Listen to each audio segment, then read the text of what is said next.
My interview with Iranian President Mahmoud Ahmaninejad. It turned out to be a feisty one. The president seemed to relish the give and take, which produced some startling and surreal moments. He even suggested at one point that Osama bin Laden is living quietly in Washington, D.C., home to the powerful woman he called Iran's enemy.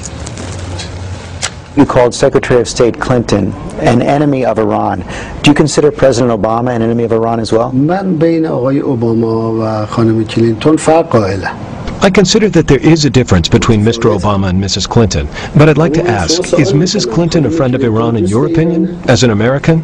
In your mind, do you think she's a friend of ours? I believe that Secretary of State Clinton is a friend of the Iranian people.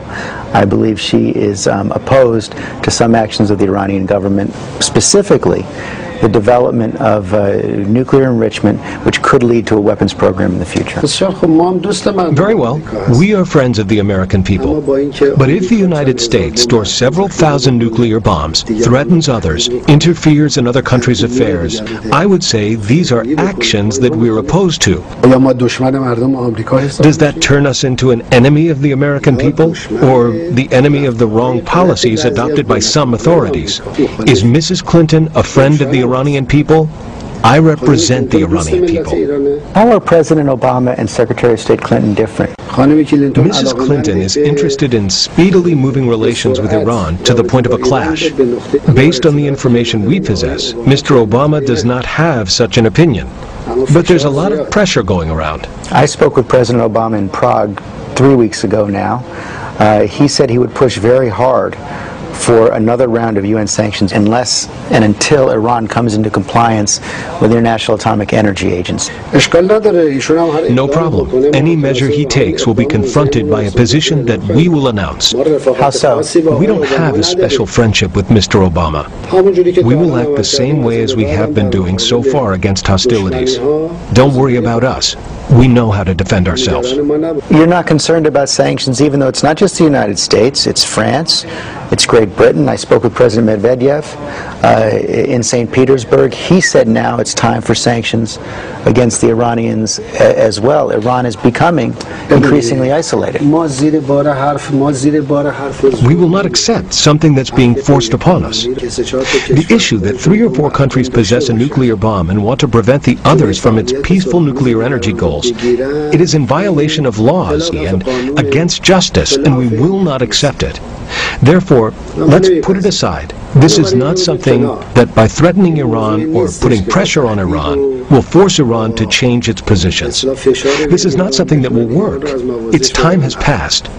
For them, it is better to cooperate with Iran according to the laws. But Mr. President, do you understand? According to justice and on the basis of friendship. You talk about international law, you talk about principles of justice and friendship. Do you understand how so many in the world community cannot take your statements at face value about nuclear weapons? You say you don't want nuclear weapons when you've refused to comply with the guidelines set out by the International Atomic Energy Agency.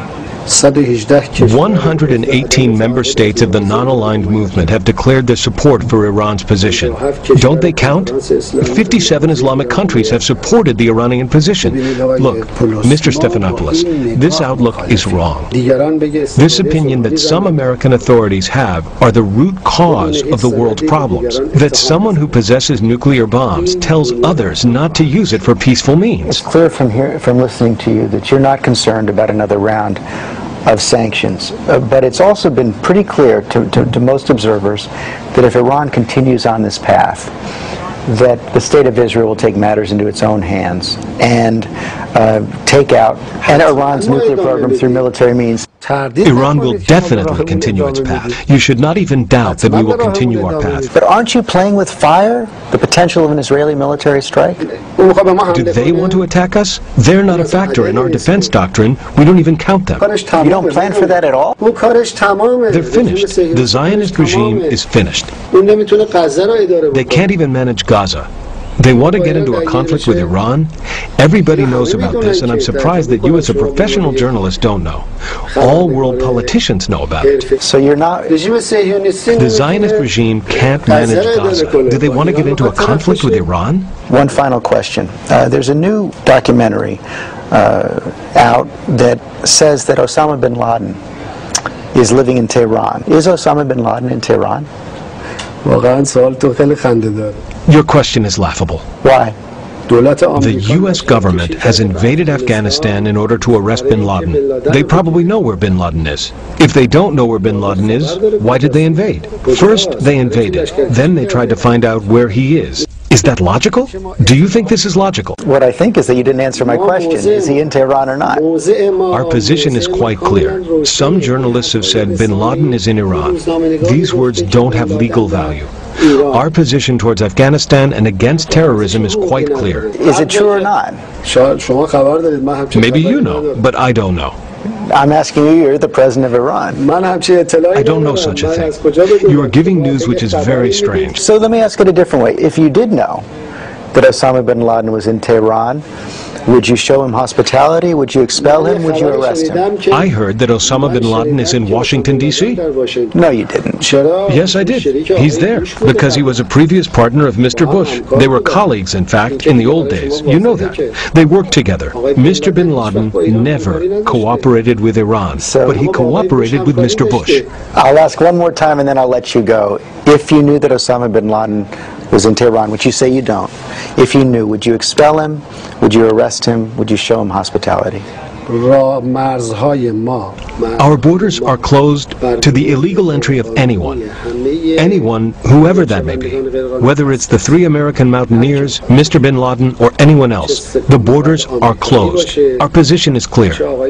But you deny categorically that he's in Tehran today. He is not, Osama bin Laden is not in Tehran today? Rest assured that he's in Washington. I think there's a high chance he's there. I don't agree, but thank you for your time, Mr. President.